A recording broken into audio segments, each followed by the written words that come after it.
We are down to the wire here. I was trying to get a time lapse ready for you, and it was taking like 20 minutes to render. So let me see if I can get that going here.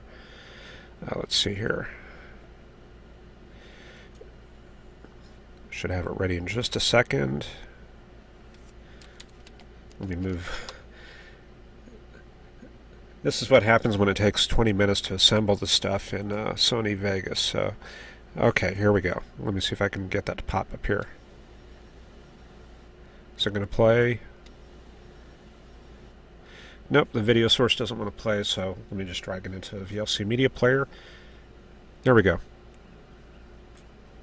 Got this, this is just like 20 minutes ago. I was getting some time lapse of some showers that were out to the east of here, so we're looking east of Dallas. Unfortunately, I've got some woods back behind here, so I can't get a good view of the sky, but you can see there some towers moving eastward. This is along some sort of frontal boundaries, some sort of outflow thing. You can see the updraft going up into that tower and the descending down the backside. So you can see that that circulation in that tower there. And eventually it moves over across where I am, and you can see the straticule layer moves in and pretty much blots out the view of that. So I'll probably try to do some more time-lapse shots of this, maybe in the weeks ahead. When I see something cool in the sky, I'll try to grab that for you. Alright, let's see, as far as weather, let me bring up my chart here.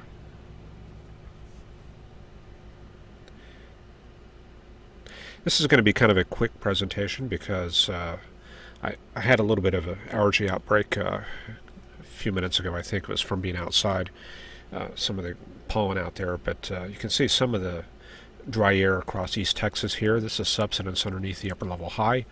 The monsoon flow has abated a little bit from a couple days ago, and we've got that pattern across the southern Rockies right there. As far as the weather here in Texas, here's the surface map. Again, it's just another boring day with southeasterly flow, but you can see out in East Texas, see that gradient right there? That's probably the backside of that frontal boundary. We've got 73 there at DeQueen and 82 there at Texarkana, or that's 89 there, but it's definitely cooler than what we have out across central Texas. We can see that on the satellite shot. There it is, there's that boundary.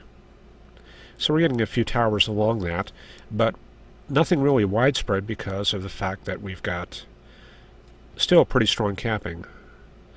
So this is the sounding from Fort Worth. Let me check if they have a new one. Don't have the 0Z data in, so we're just a few minutes behind that. But if we lift from a surface temperature of about 96, 97, we go like that. Lowest 150 millibars of moisture. You can see we're still capped, even with that there. See that positive area?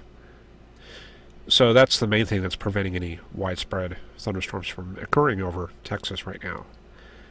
And this is being caused by broad-scale subsidence underneath that upper level high that's over Texas right now. And there it is. If I run this back, this would be about right now. You can see that upper level high all the way from Atlanta back to northwest Mexico. But we have a new wave coming on shore on the Pacific coast there, California. You see that right there. And we run that up to the forecast.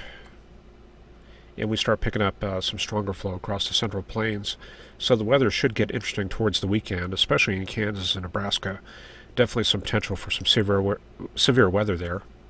And maybe as far south as Oklahoma and north of I-20. There's possible, what we really need to see is northwesterly flow for storms to come in at night, but so I guess probably the bulk of this is going to be north of I-40, but there is that outside chance of getting a little bit of stuff south of there.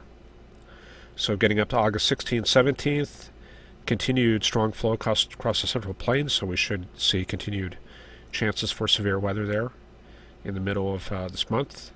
And we're starting to get out there. This is 240 hours in advance, but it's hinting here at, this is August 21st, but it is suggesting that we are picking up a little bit of strong flow coming into Texas right there. So that may increase the chance of rain here if that actually pans out. We'll watch that for the week after next.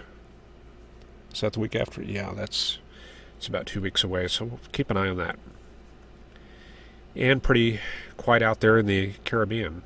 Got this one little tropical disturbance over western Florida, so that's not going to do very much. Probably just going to move inland and increase the chance of rain there a bit. So pretty clear out here. Maybe the next couple weeks, maybe we'll see something come off the African coast there. We'll keep an eye on that too, for a chance of, because we are getting towards the peak of hurricane season. That peaks right around September 8th through 10th.